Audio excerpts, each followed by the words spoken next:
بسم اللہ الرحمن الرحیم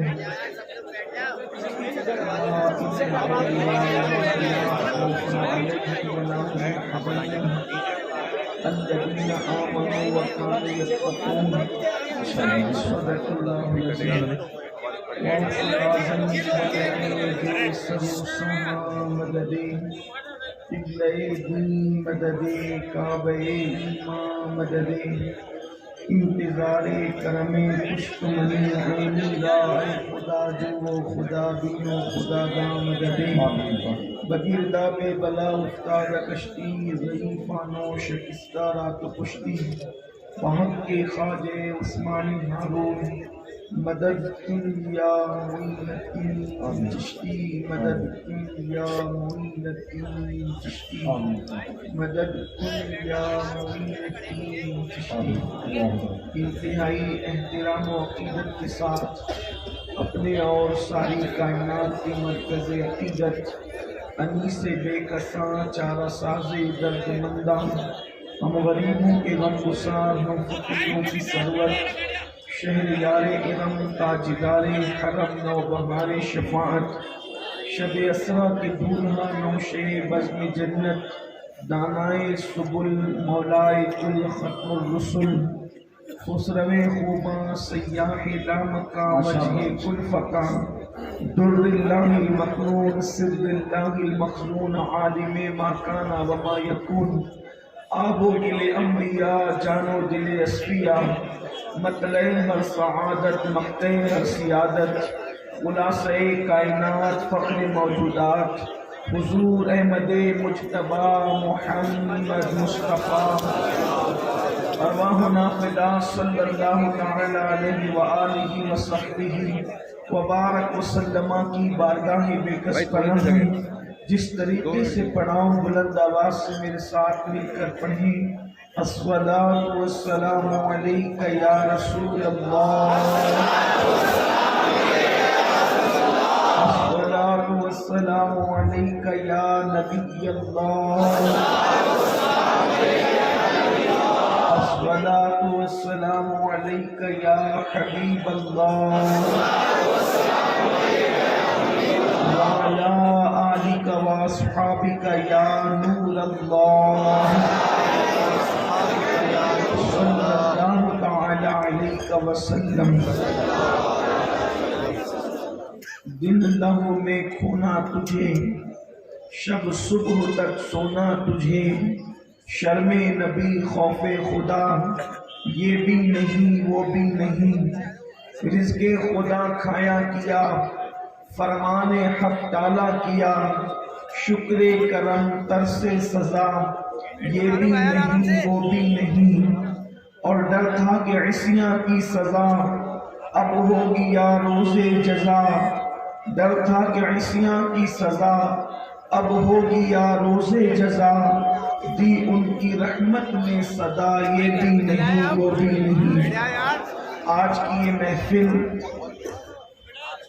حضرت میر بادشاہ رحمت اللہ علیہ کے اور سے سراپا قدس کے موقع پر انعقاد پذیر ہے اسی مناسبت سے قرآن مقدس کی اس مشہور و معروف آیہ کریمہ کی تلاوت کی گئی جس میں اللہ تبارک و تعالیٰ نے اپنے ولیوں کی شان بیان فرمایا اللہ تبارک و تعالیٰ ارشاد فرماتا ہے الا ان اولیاء اللہ لا خوف علیہم ولا هم یحزنون الذین آمنوا وکانوا یتقون کہ آگاہ ہو جاؤ جو اللہ کے دوست ہیں نہ ان کو کوئی غم ہے نہ خوف ہے میرے آقا صلی اللہ علیہ وآلہ وسلم کے دیوانوں تھوڑی دیر کے لیے ہم اس واعظ و نصیحت کی محفل میں ہیں آپ مجھے بتائیں اس وقت پوری دنیا کے اندر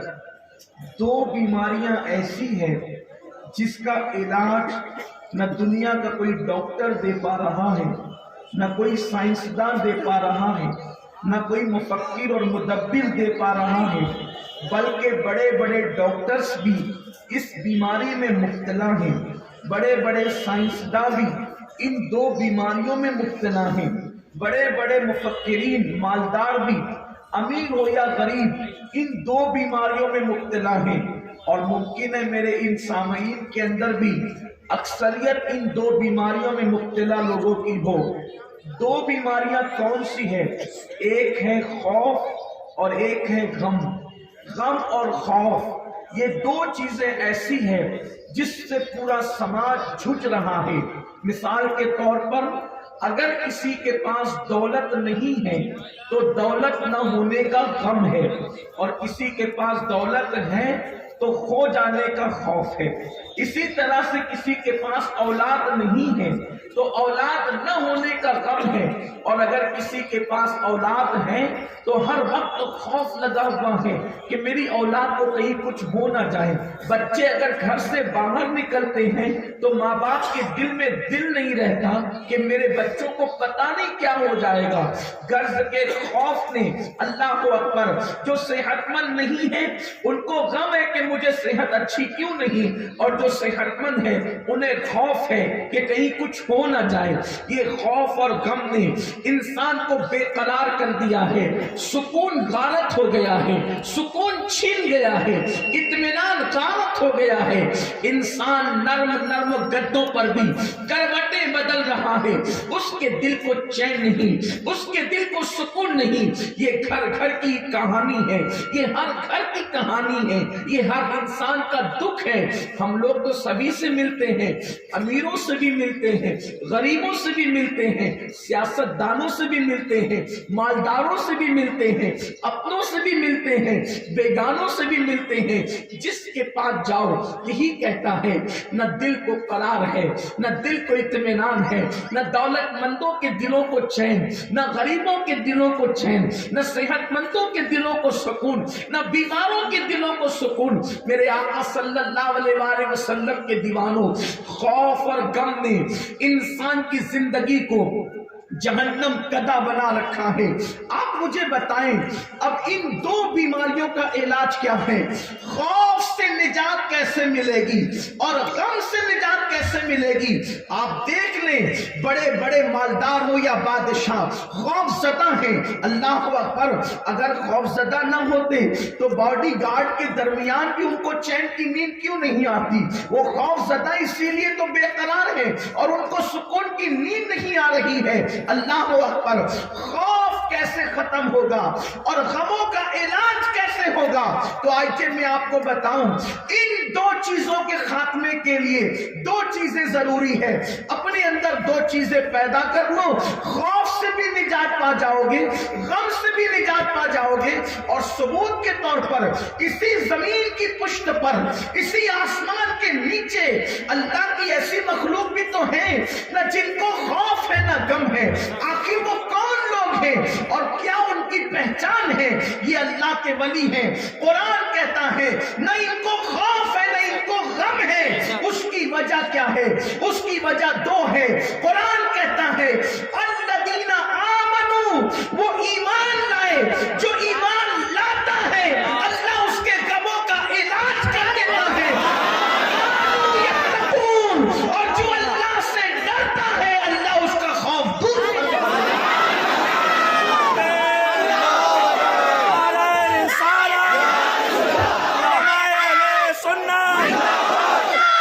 ایمان لاؤ، غموں کا علاج ہو جائے گا۔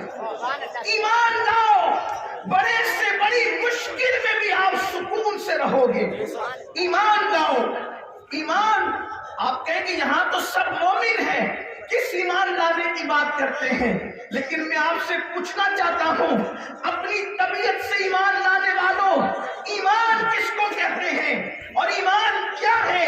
اللہ اکبر، اپنی ماں کا بیٹا ہونے پر جتنا یقین ہے، باپ کے بیٹے ہونے کی بات نہیں کر رہا ہوں، اپنی ماں کا بیٹا ہونے پہ جتنا یقین ہے اس سے زیادہ جب تک اللہ رسول پر یقین نہ ہو جائے اس وقت تک انسان مومن نہیں ہو سکتا۔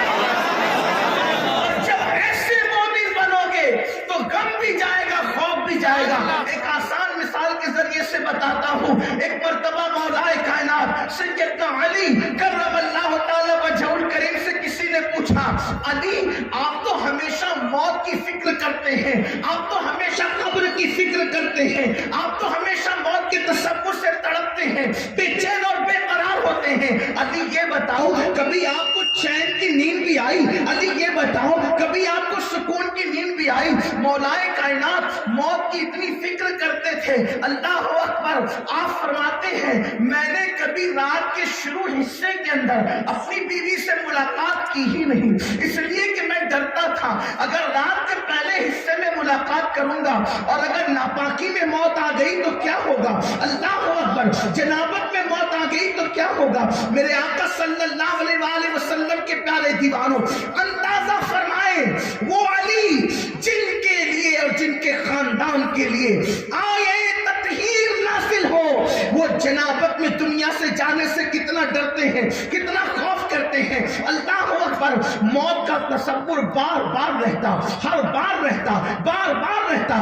خیبر کی جنگ میں جو نہ رویا، احد کی جنگ میں نہ رویا، بدر احد میں جو نہ رویا، لیکن وہ موت کے حوالے سے کہ موت کیسی آئے گی اس سلسلے میں آنسو بہاتے تھے۔ اور روایتوں میں آتا ہے علی رات کے آخری حصے میں اللہ کی خشیت سے ایسے بلکتے اور تڑپتے تھے جیسے سانپ کا ڈسا ہوا انسان تڑپتا ہے، اور داڑھی پکڑ کے روتے تھے۔ بہرحال کسی نے پوچھا علی کبھی چین کی نیند آئی، کبھی سکون کی نیند آئی، کبھی اطمینان کی نیند آئی؟ اللہ اکبر، میرے مولا نے فرمایا ہاں، ایک ہی رات ہے جس رات علی چین سے سویا، ایک ہی رات ہے جس رات علی چین سے سویا۔ تو کسی نے پوچھا کون سی رات؟ فرمایا ہجرت کی رات علی چین سے سویا۔ پوچھنے والے نے کہا حضرت وہی تو سب سے خطرناک رات ہے آپ کی زندگی کی، اور آپ کہتے چین سے سویا؟ جن کو معلوم ہے ان کو معلوم ہے، جن کو نہیں معلوم وہ سن لیں۔ ہجرت کی رات کیا ہے؟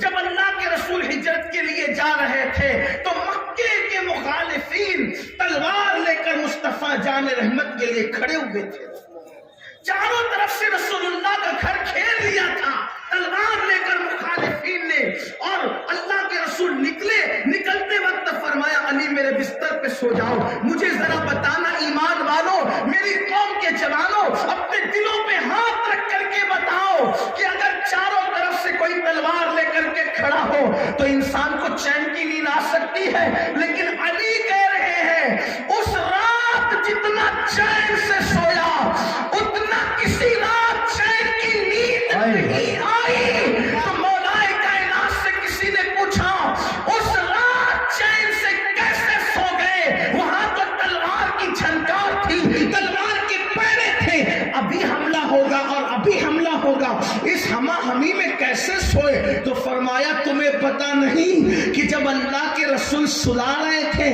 تو آقا نے فرمایا علی میرے بستر پہ سو جاؤ، صبح اٹھنا، علی میرے بستر پہ سو جاؤ۔ توجہ کرو میرے جوانوں، فرماتے علی میرے بستر پہ سو جاؤ، صبح اٹھنا، صبح اٹھنا۔ تو علی کہتے ہیں میں چین سے سو گیا کیونکہ میرا ایمان تھا، نبی نے کہا صبح اٹھنا تو دنیا ادھر کی ادھر ہو سکتی ہے، علی کو موت نہیں آ سکتی۔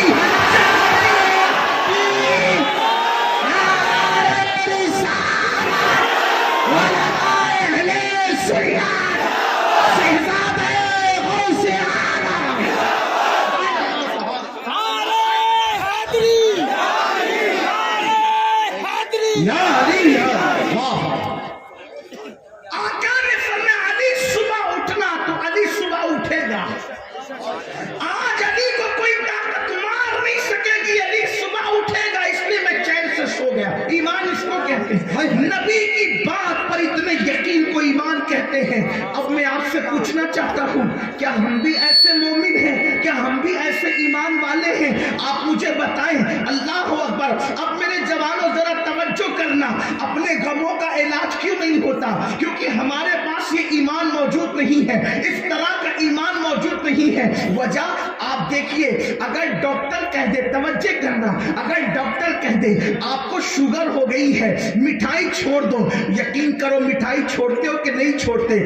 ایک منٹ پہلے جس مٹھائی سے اتنا پیار تھا, جس مٹھائی سے اتنی محبت تھی, جس مٹھائی سے اتنی الفت تھی کہ دسترخوان سمٹتا نہیں تھا جب تک کہ مٹھائی نہ کھا لے. ڈاکٹر کہہ دے کڈنی کا پرابلم آپ کو ہو گیا ہے, فلاں غذا آپ کو چھوڑنی پڑے گی, اسٹون آپ کو ہو گیا ہے, آپ کو پتھری ہو گئی ہے, اس طرح کی سبزیاں آپ کو چھوڑنی پڑے گی. بولو ڈاکٹر کے کہنے پہ چھوڑتے ہو کہ نہیں چھوڑتے؟ مٹھائی چھوڑ دی ڈاکٹر کے کہنے پہ, سبزیاں چھوڑ دی ڈاکٹر کے کہنے پہ, نان ویج چھوڑ دیا ڈاکٹر کے کہنے پہ. آپ مجھے بتاؤ ڈاکٹر کے کہنے پہ کیوں چھوڑا؟ اگر مٹھائی کھاؤ گے شوگر بڑھے گی, دل پہ بھی حملہ ہو سکتا ہے, کڈنی پر بھی حملہ ہو سکتا ہے, جان بھی جا سکتی ہے, شوگر بڑھنے پہ فالج بھی ہو سکتا ہے. مجھے بتاؤ جب ڈاکٹر کے کہنے پر تم نے حلال غذائیں چھوڑی کہ نقصان ہے, اسی لیے چھوڑی نا کہ نقصان ہے, نقصان ہوگا اگر ہم نے غذائیں نہ چھوڑی. اور نادان, ڈاکٹر کے کہنے پر تو نے حلال غذائیں اس لیے چھوڑ دیا تاکہ تیری جان کو نقصان نہ ہو جائے. نبی کے کہنے پر تو نے حرام کام کیوں نہ چھوڑا؟ ڈاکٹر کے کہنے کی بات نہ مانتا تو جان کو نقصان ہوتا, نبی کا کہنا نہیں مانا تو ایمان کو نقصان ہوگا. تو ڈاکٹر کی بات سن کر حلال غذائیں تو چھوڑ سکتا ہے, نبی کی بات سن کر تو نے حرام کام کیوں نہ چھوڑا؟ مجھے بتاؤ, جو قوم ڈاکٹر کی بات سے زیادہ نبی کی بات کو اہمیت نہ دے, اس قوم کو مومن کہلانے کا حق کیا ہے؟ وہ قوم ایمان والی کیسے کہلا سکتی ہے؟ سن لو, جب تک تم اپنے نبی کی بات کو مانتے رہے بیت المقدس پر اسلام کا پرچم لہراتا رہا. جب تک تم نبی کی بات کو مانتے رہے, تمہارے اندر اتنی طاقت تھی کہ تم نے اندلس کے ساحل پہ کشتیاں چلا کر کے کہا یا تو یہاں قبریں بنے گی یا تو یہاں اسلام کا پرچم لہرے. جب تک تم نبی کی بات کو مانتے تھے تمہارے اندر طارق بن زیاد پیدا ہوتا تھا. جب تک تم نبی کی بات کو مانتے تھے تمہارے اندر خالد بن ولید جیسا بدلے جلیل موجود تھا. جب تک تم نبی کی بات کو مانتے تھے کیسر و کسریٰ پر اسلام کا پرچم لہراتا تھا. جب تک تم نبی کی بات کو مانتے تھے ہندوستان میں 700 سال تک تم نے حکومت کی تھی. جب سے تم نے اپنے نبی کی بات ماننا چھوڑ دیا, اللہ اکبر, ذلت تمہارا مقدر بن گئی, رسوائی تمہارا مقدر بن گئی. سن لو, سیاسی لیڈروں کی غلامی تمہیں کبھی ترقی نہیں دلا سکتی, تمہارے اچھے دن کبھی نہیں لا سکتی. اگر اچھے دن چاہتے ہو مدینے والے کو راضی کرو, اللہ تمہیں یہاں بھی اچھے دن عطا کرے گا اور اللہ تمہیں وہاں بھی اچھے دن عطا کرے گا.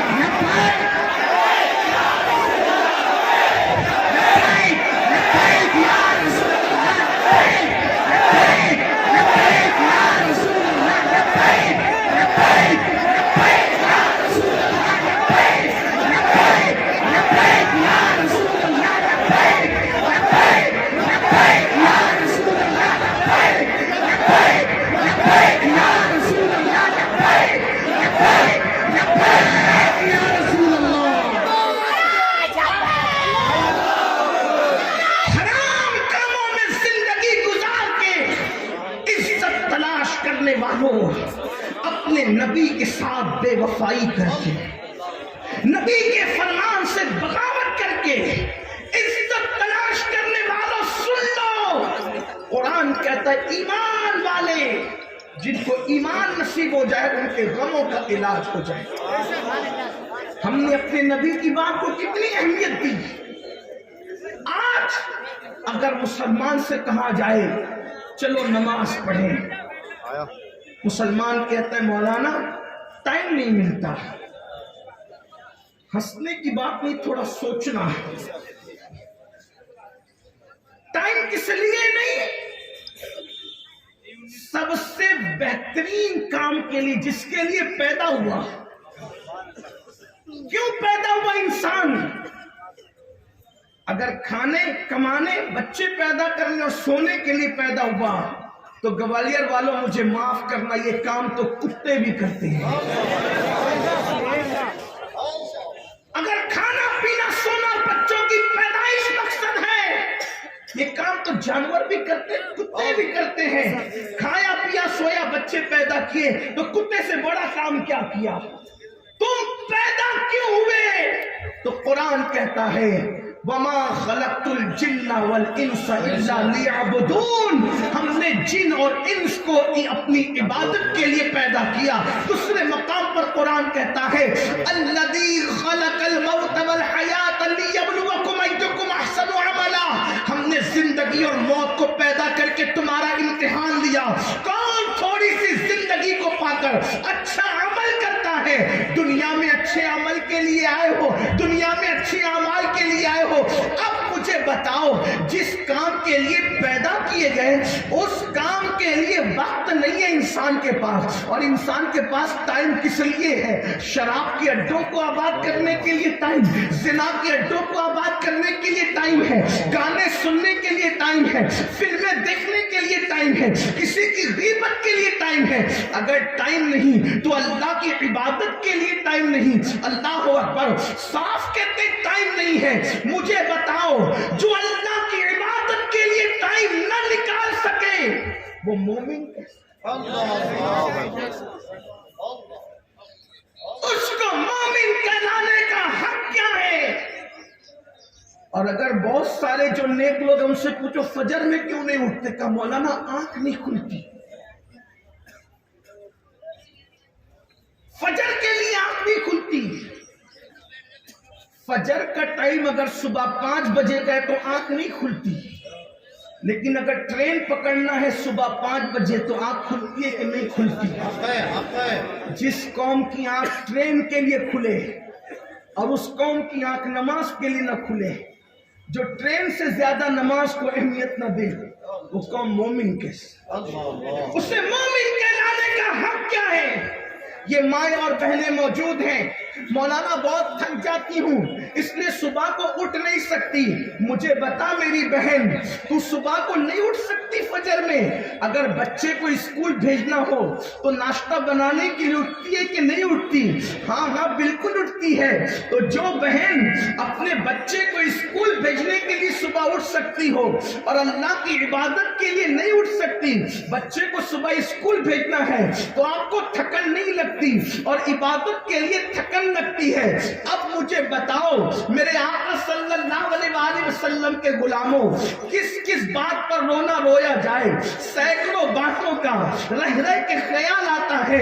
اللہ اکبر، میری قوم ذلیل نہ ہوئی ہوتی، میری قوم رسوا نہ ہوئی ہوتی، دنیا نے یہ دن نہ دکھائے ہوتے، دنیا میں اس طرح نہ لٹ رہے ہوتے، دنیا میں اس طرح پٹ نہ رہے ہوتے، دنیا میں اس طرح تباہ نہ ہو رہے ہوتے، دنیا میں اس طرح برباد نہ ہو رہے ہوتے، تمہارے گھروں سے دھوئیں اس لیے نہ نکلے ہوتے اگر تم وفادار ہوتے اللہ و رسول کے۔ آج جو تمہاری بستیاں جل رہی ہے، آج جو تمہاری بستیوں کو ویران کرنے کے پلان بن رہے ہیں، آج جو تمہیں ملکوں سے نکالنے کی بات کی جا رہی ہے، آج جو تمہیں اللہ اکبر گھروں سے نکال کر کے تمہیں خیموں کے اندر اللہ اکبر ڈالنے کے منصوبے بن رہے ہیں، وجہ ایک ہے کہ تم نے گناہوں کے لیے تو وقت نکالا، اللہ کی عبادت کے لیے وقت نہیں نکالا۔ سن لو، جس قوم سے اللہ و رسول بیزار ہو جائے اس قوم کو عزت کے ساتھ زمین پر جینے کا حق نہیں۔ مصطفیٰ جان رحمت صلی اللہ علیہ وآلہ وسلم نے فرمایا جس نے جان بوجھ کر نماز چھوڑ دی اس سے اللہ بھی بیزار ہے، اس سے فرشتے بھی بیزار ہیں، اس سے اللہ کے انبیاء بھی بیزار ہیں، اور اس سے میں محمد بھی بیزار ہوں۔ مجھے بتاؤ مصطفیٰ جان رحمت جس سے بیزار ہو جائے، اللہ جس سے بیزار ہو جائے، پھر اس کو پناہ کون دے گا؟ پھر اس کو امان کون دے گا؟ پھر اس کی مدد کون کرے گا؟ یاد رکھنا، جب کوئی مدد نہیں کرتا تو میرا اللہ مددگار ہوتا ہے، جب اللہ خود مدد نہ کرے جائے تو تمہاری مدد کون کر سکتا ہے؟ اللہ اکبر.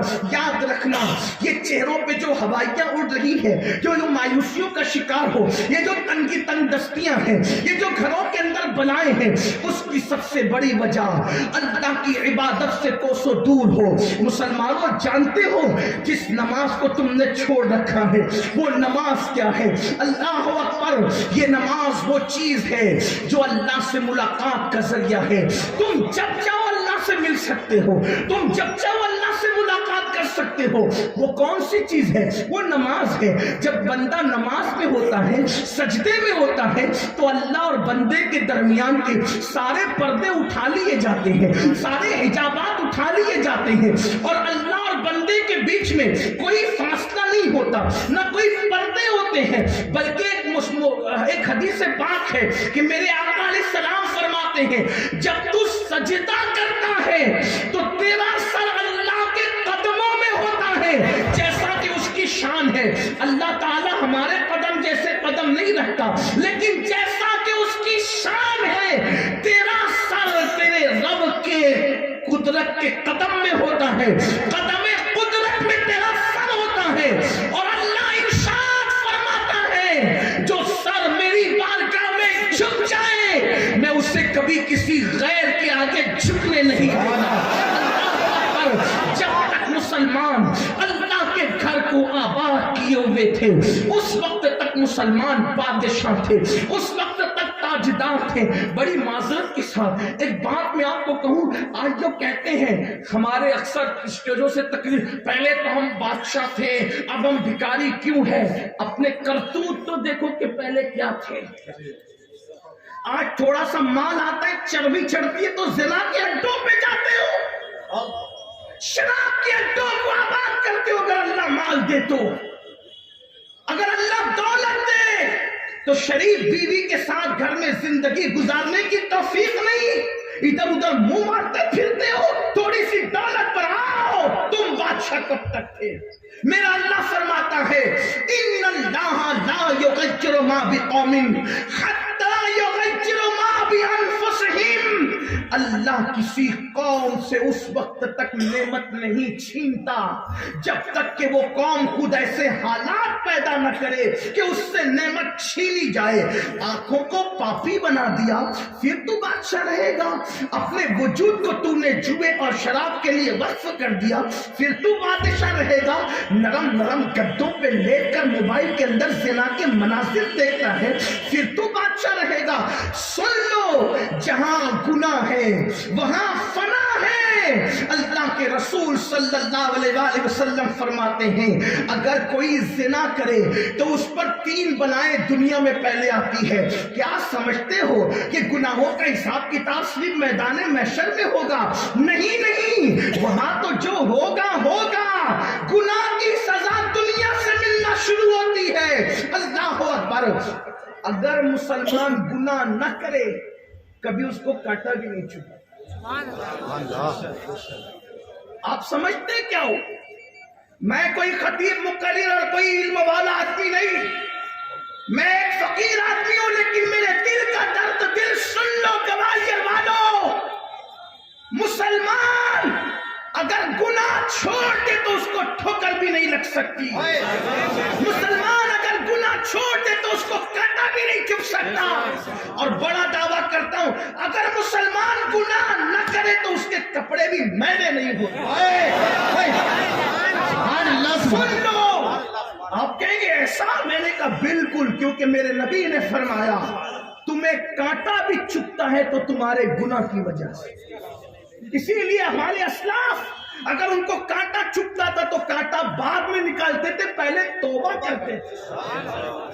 میں نے گناہ کیا اسی لیے کانٹا چبھ رہا ہے، میں نے گناہ کیا اسی لیے ٹھوکر لگ رہی. تم اللہ کو سمجھتے کیا ہو؟ تم نے کبھی اپنے اللہ کی کوئی قدر کی؟ اگر انسان گناہ نہ کرے تو میرا اللہ 70 ماؤں سے زیادہ تم سے پیار کر سکتا. اب دھیان دینا میرے جوانوں، تم جس مذہب کے ماننے والے وہ کوئی معمولی مذہب نہیں ہے. یہ انگریزوں کی میز پر نہیں بنا ہے تمہارا مذہب، یہ کہانی قصوں پہ نہیں بنا ہے تمہارا مذہب، یہ کسی بادشاہ نے ترتیب نہیں دیا ہے. تمہارا مذہب اللہ کیا ہے اور جس پہ نازل کیا ہے، جس نے نازل کیا ہے اس کی بھی کوئی مثال نہیں، اور جس پہ نازل کیا ہے اس کی بھی کوئی مثال نہیں۔ نازل کرنے والا وحدہ لا شریک ہے بنانے میں، اور جس پہ نازل ہوا ہے وہ بننے میں وحدہ لا شریک ہے۔ لم یاتی نذیروں کا فی نظر مثلے تو نشد پیدا جانا، جگراج کو تاج ترے سر سوہے ہے تجھ کو شہید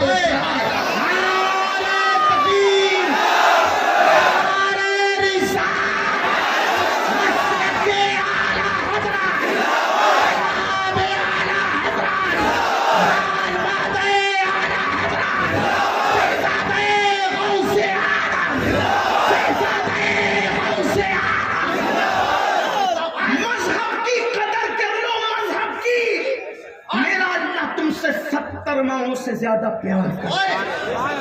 آقا فرماتے ہیں تمہیں کانٹا بھی چبھتا ہے تو تمہارے عمل کی وجہ سے۔ قرآن کہتا ہے وَمَا أَصَابَكُم مِّن مُّصِيبَةٍ فَبِمَا كَسَبَتْ أَيْدِيكُمْ، تم پہ جو مصیبت آتی ہے وہ تمہارے عمل کی وجہ سے۔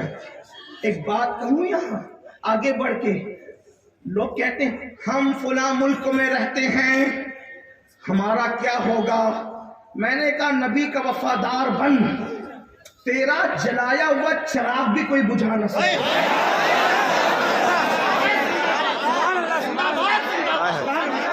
تم کہتے ہو ہمیں دنیا میں خطرہ ہے، یہاں سے نکال دیے جائیں گے وہاں سے نکال دیے گے۔ میں نے کہا نبی کے دامن میں پناہ لینے والوں کو فرشتے بھی ڈھونڈ نہیں سکتے، یہ دنیا کے کتے کیا ہے تو نہیں کرے۔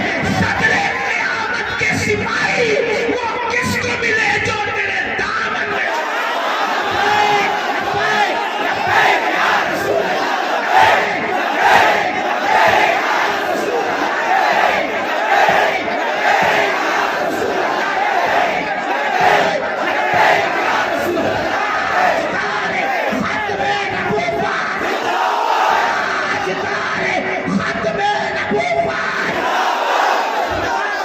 میری بات کو دل کے کانوں سے سننا میری قوم کے جوان۔ جس دن تو اللہ و رسول کا فرما بردار ہو جائے، تیرے ہاتھ کا جلایا ہوا چراغ بھی آندھیاں بجھا نہیں سکتی۔ تجھے بجھانا تو دور کی بات، تجھے مٹانا تو دور کی بات، تیرے ہاتھوں کا چراغ بھی آندھیاں بجھا نہیں سکتی۔ آپ کہیں گے ایسا ہے؟ میں کہتا ہوں ہندوستان ہی میں تجھے بتا سکتا ہوں میرے عزیز جوان، آپ کو نہیں پتا ہمارے مرشد حضور سیدی سرکار مخدوم علاء الدین صابر کلیر نے ایک ہی مرید کیا، ایک ہی خلیفہ بنایا جسے دنیا شمس الدین، حضرت دنیا شمس الدین ترک پانی پتی کہتی ہے۔ سید شمس الدین ترک پانی پتی جب نکلنے لگے تو مرشد نے فرمایا بیٹا یہ تیری میری آخری ملاقات ہے، اس کے بعد اپنی ملاقات اب نہیں ہوگی، میرے وصال کے بعد تو نے آنا ہے۔ حضور رونے لگے، کہا بیٹے جب دنیا سے اللہ والے جاتے ہیں تو وہ اس طرح فنا نہیں ہوتے جیسے اور ہوتے ہیں، بلکہ کیا ہوتا ہے؟ اللہ اکبر، میرے جنازے پہ رونے والوں، میرے جنازے پہ رونے والوں، مرا نہیں ہوں بغور دیکھو، غم نبی میں لباس ہستی بدل گیا ہوں۔ یہ اللہ والے اگر مر جاتے، مر کے مٹی میں مل جاتے تو ان کے نام پر یہ مجمع کیوں جمع ہوتا؟ کیا کبھی مردوں کے نام پر بھی کسی کو جمع ہوتے دیکھا ہے؟ ارے نادان، زندوں کے نام پہ لوگ آج جمع نہیں ہوتے، مردوں کے نام پہ کون جمع ہو سکتا ہے؟ کوئی تو کشش ہے کہ جو لوگوں کو اپنی طرف کھینچ رہی ہے۔ جہاں شمع جلے گی وہیں پروانوں کا ہجوم ہوگا، جہاں شہد ہوگا وہیں مکھیاں ہوگی، جہاں مٹھاس ہوگی وہیں مکھیاں ہوگی، اللہ اکبر، جہاں پھول ہوگا وہیں تتلیاں ہوگی۔ تتلیاں بتاتی ہے کہ پھول کا وجود موجود ہے، شمع پروانے بتاتے ہیں کہ شمع موجود ہے۔ شاید حضرت تشریف لائے، آپ حضرت کو جگہ دے دیں، جگہ دے دیں، آپ لوگ بیٹھ جائیں۔ دیکھیے ابھی آپ نے بہت اچھا استقبال کیا سید صاحب قبلہ کا، امید ہے کہ آپ لوگ ویسا ہی استقبال کریں گے۔ آپ بیٹھ جائیں، اپنی جگہ پہ بیٹھ جائیں۔ اگر آپ راستہ حضرت کو دے دیں گے تو جلدی بیان شروع ہوگا، ورنہ پھر یہ بیان رہ جائے گا۔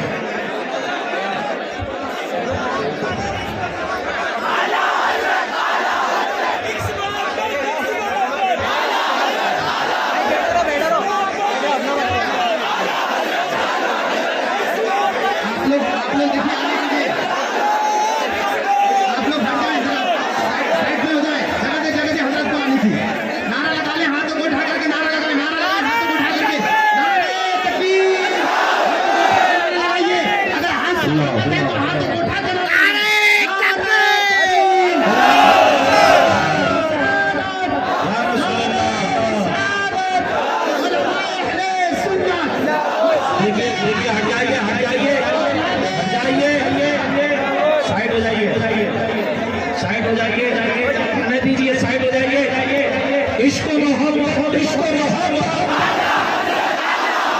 عشق محبت عشق محبت عشق محبت عشق محبت آپ لوگ ہٹیں والد الکرام اجمعین صلاۃ و سلام علیک یا جد الحسن والحسین مخدوم گرامی قدر شہزادہ مفسر اعظم نواسہ حضور مفتی اعظم نبیرہ حضور حجت الاسلام ہم شریع اعلیٰ حضرت مرشد اجازت حضرت علامہ منان رضا خان صاحب کی منانی میاں ہمارے درمیان موجود ہیں۔ آپ حضرات اس بات کو جانیں کہ ہمارے بڑے بزرگوں سے ہم نے سنا ہے کہ سیدی اعلیٰ حضرت امام محمد رضا خان اور جسے بریلوی کی شباہت خاندان اعلیٰ حضرت کے جن لوگوں کو دیکھ کر کے محسوس ہوتی ہے ان میں سے حضور منانی صاحب کی نبی ہیں۔ آپ حضرت کو دیکھیں، میں اپنی بات سمیٹ مکمل کر لوں اس لیے کہ ایسا لگتا ہے کہ اس ہمہ ہمی کے ماحول میں شاید تقریر نہیں ہو سکے گی، لیکن جتنا ٹائم ہے اگر آپ سن سکتے ہوں تو میں آپ کو اللہ رسول کی طرف سے اللہ کی توفیق سے کچھ باتیں درد دل کے طور پہ پیش کرنا چاہتا ہوں۔ صبح آپ سے امید ہے کہ آپ لوگ سماعت کریں، ایک بار تشریف پڑھیں۔ اللہ صلی اللہ علیہ وسلم نحن عباد محمد صلی اللہ علیہ وسلم وعلی ذری و آلہ ابد الدہور وکرما صلاۃ و سلام علیک یا جد الحسن والحسین۔ بات جو کی جا رہی تھی اگر آپ کو یاد ہو تو یہ کی جا رہی تھی کہ اگر مسلمان گناہ کرنا چھوڑ دے، اس کو کانٹا بھی نہ چبھے، اس کو ٹھوکر بھی نہ دے، اس کے ہاتھ کا جلایا ہوا چراغ بھی آندھیاں بجھا نہ سکے۔ یہ کوئی کہانی قصہ نہیں کہ حقائق ہیں، آپ کر کے دیکھیں۔ میں اپنی گفتگو سمیٹ کر کے کہہ رہا ہوں، انشاءاللہ تعالیٰ اللہ نے توفیق دی اگر تو پھر کبھی آپ سے عرض کریں گے، لیکن اگر آپ سن رہے ہیں تو حضرت صابر پاک نے جب اپنے مرید اور خلیفہ سے کہا بیٹے آپ سے ہماری ملاقات اب نہیں ہو سکے گی، اب آپ کو اسی وقت واپس آنا ہے جب میرا انتقال ہوگا۔ تو انہوں نے عرض کی حضور مجھے کیسے پتا چلے گا کہ آپ کا انتقال ہو گیا، آپ دنیا سے تشریف لے گئے؟ تو فرمایا جس دن تجھ سے کرامت کا ظہور ہو جائے سمجھ لینا اسی دن میں دنیا سے چلا گیا۔ اب آپ سے کرامت کا ظہور ہونے پر آپ یہ نشانی تھی کہ آپ کا وصال ہو جائے گا، صابر پاک کا وصال ہو جائے گا۔ اب حضرت سرکار شمس الدین ترک پانی پتی رحمت اللہ علیہ جا کر کے بادشاہ کی فوج میں بھرتی ہو گئے، بادشاہ کی فوج میں آپ بھرتی ہوئے اور آپ جو ہے وہ مسلسل خدمت پر لگ گئے۔ ایک دن بادشاہ جو ہے وہ حملہ کرتا ہے، پھر پلٹتا ہے، پھر حملہ کرتا ہے، پھر پلٹتا ہے۔ ایک دن بادشاہ نے ہاتھ اٹھا کر کے دعا کی کہ اللہ یہ قلعہ جو ہے وہ فتح نہیں ہو رہے، عامر کا قلعہ تاریخ ہندوستان کی، میں اس کی تفصیل میں نہیں جاتا، لیکن بادشاہ نے رات کے آخری پہر میں ہاتھ اٹھائے اور عرض کی مولا یہ قلعہ فتح نہیں ہو رہا ہے، مولا تو میری مدد فرما۔ اب یہاں ایک تصور آپ دیکھیں، ایک دھیان آپ کریں، اگر آپ کر سکتے ہیں تو یہ میں کوئی نئی بات، جتنی باتیں میں نے کی کوئی نئی بات میں نہیں کر رہا ہوں اور میں کوئی نئی بات کر بھی نہیں سکتا کیونکہ میں 1400 سال پہلے آئے ہوئے اسلام کی بات کر رہا ہوں، تو بات بڑے لوگ کر چکے، اب ہم ان کی نقل کر رہے ہیں، ہم کوئی بہت نئی بات نہیں کر رہے، لیکن غور کرنا آج کے مسلمان میں اور اس دور کے مسلمان میں فرق کیا ہے۔ وہ کامیاب نہیں ہو رہا تھا، اس نے مصلی بچھایا، رونا شروع کیا رات کے آخری حصے میں، اور ہمیں کامیابی نہیں ملتی تو ہم جیسے اپنے جیسے انسانوں کے دروازے پہ دستک دے کے سورسز لگاتے ہیں، کچھ کر یار، کچھ کر یار۔ آپ سے پوچھتا ہوں اللہ کی طاقت سے بڑی نہیں کسی کی طاقت ہے؟ کیوں رجوع نہیں ہوتی اللہ کی طرف؟ کیوں اللہ کی بارگاہ میں گڑ گڑاتے نہیں؟ اپنے جیسے انسانوں پہ بھروسہ کرنے والوں، جو اپنے نفع اور نقصان کا خود مالک نہ ہو، وہ تمہیں کیا نفع پہنچا سکتا ہے؟ مسلمانوں کی فکر کیا تھی جب مصیبت آتی تھی؟ گڑ گڑاتے تھے اللہ کی بارگاہ میں، اور آج اگر مصیبت آتی ہے تو نشہ کرتے، مولانا ٹینشن بہت ہو گیا تھا اس نے نشہ کر لیا۔ جو قوم مصیبتوں میں بھی خدا سے بغاوت کرے اس قوم کے مسائل کو اللہ حل کیسے فرمائے گا؟ اللہ اکبر۔ لاک ڈاؤن کے معاملات اور کورونا کے معاملات کے بعد تو مسلمانوں کو سدھر جانا چاہیے تھا، مسلمانوں کو بدل جانا چاہیے تھا، مسلمانوں کو تبدیل ہو جانا چاہیے تھا، لیکن بڑی معذرت کے ساتھ لوگ راشن تو ریلیف کا استعمال کرتے رہے، راشن تو لوگ بھیک کے طور پہ مانگتے رہے، لیکن انٹرنیٹ کا ریچارج لاک ڈاؤن میں برابر کرتے رہے۔ آپ سے پوچھنا چاہتا ہوں، بچوں کو کھلانے کے لیے پیسے نہیں تھے، لیکن انٹرنیٹ کے ریچارج کے لیے غریب سے غریب کے پاس بھی پیسے تھے، اور جتنا انٹرنیٹ لوگوں نے لاک ڈاؤن کے موقع پر استعمال کیا ہے اس سے پہلے لوگوں نے کبھی استعمال نہیں کیا۔ اللہ اکبر۔ زندگی بھر کی جتنی فلمیں قضا رہ گئی تھی وہ لاک ڈاؤن میں سب دیکھی، بار بار دیکھی، جتنے سیریل رہ گئے تھے وہ سب دیکھے۔ اللہ اکبر۔ مصیبتوں میں اللہ کی طرف رجوع ہوا جاتا ہے، مصیبتوں میں گناہ نہیں کیے جاتے، مصیبتوں میں پاپ نہیں کیے جاتے، مصیبتوں میں جرائم نہیں کیے جاتے۔ میرے پیارے آقا صلی اللہ علیہ وآلہ وسلم کے پیارے دیوانوں، اس لیے دیکھو مسلمانوں کی سوچ کیا تھی۔ ہم تو نام کے مسلمان رہ گئے، ٹوپی پہننے والے مسلمان اور پھر 2 رکعت جمعہ کی پڑھنے والے مسلمان، یا زیادہ سے زیادہ گوشت کھانے والے مسلمان، رسمی مسلمان، اسمی مسلمان۔ اور یاد رکھنا، ایک جملہ یاد رکھنا، پوری دنیا میں پیٹے جا رہے ہو کہ تم مسلمان ہو، اور قبر میں بھی پیٹے جاؤ گے کہ تم مسلمان نہیں۔ یاد رکھنا، یہ جو ڈھونگ رچا رکھا ہے ہم نے اسلام کا، ہمارے اندر اسلام کی کون سی چیز ہے؟ جمعہ کی 2 رکعت پڑھ کے مسجد سے ایسے بھاگتے ہو جیسے اسکول کی چھٹی ہونے کے بعد کلاس روم سے اسکول کے بچے بھاگتے ہیں۔ جس قوم کا دل مسجد میں نہ لگے اس قوم کے حالات کون بدلے گا؟ اس قوم کے حالات کو تبدیل کون کرے گا؟ لیکن اللہ اکبر، بادشاہوں کی فکر کیا تھی؟ ناکامی مل رہی تھی، کامیاب نہیں ہو پا رہے تھے، تو رات کے آخری حصے میں گڑ گڑایا، اللہ میری مدد فرما، میری امداد فرما، پروردگار میں قلعہ فتح کروں۔ اللہ اکبر۔ پتہ چلا مسلمانوں کی فکر اللہ کی بارگاہ میں گڑ گڑانا ہے۔ اور سنو، رات کے آخری پہر کی دعا بہت رنگ لاتی ہے، کیونکہ میرے آقا علیہ السلام کا فرمان ہے جب رات کا آخری حصہ ہوتا ہے تو اللہ اپنی شان کے مطابق پہلے آسمان پر توجہ فرماتا ہے، جلوہ گری اس کی رحمت کی ہوتی ہے، اور اللہ خود بندے سے کہتا ہے بندے مانگ، کیا مانگتا ہے؟ بندے بتا تجھے کیا چاہیے؟ اللہ میرا اللہ کہتا ہے بتا تجھے کیا چاہیے، مانگ میں عطا کروں گا۔ اس وقت تم سوتے پڑے ہوتے گناہ کر کے، کاش ہم راتوں کی تاریکیوں میں جاگنا سیکھ لیں، راتوں کی تاریکیوں میں مانگنا سیکھ لیں، اللہ کی بارگاہ میں گڑ گڑانا سیکھ لیں۔ میری قوم کے جوانوں، وہ کون سا مسئلہ ہے جو میرے اللہ کی بارگاہ میں حل نہیں ہو سکتا؟ وہ کون سا مسئلہ ہے جو میرا اللہ حل نہیں کر سکتا؟ اللہ اکبر۔ جو پتھروں میں پھول پیدا کرے وہ اللہ ہے، جو بانج بکریوں کے تھنوں میں دودھ پیدا کرے وہ اللہ ہے، جو بغیر وقت کے بلکہ بن موسم کے، جس کو لوگوں نے موسم کا نام دے رکھا ہے، اس موسم کے بغیر جو بارش برسائے وہ میرا اللہ ہے، جو کنواری مریم کو اللہ اکبر بیٹا عطا کر دے، اور وہ بھی کس شان سے۔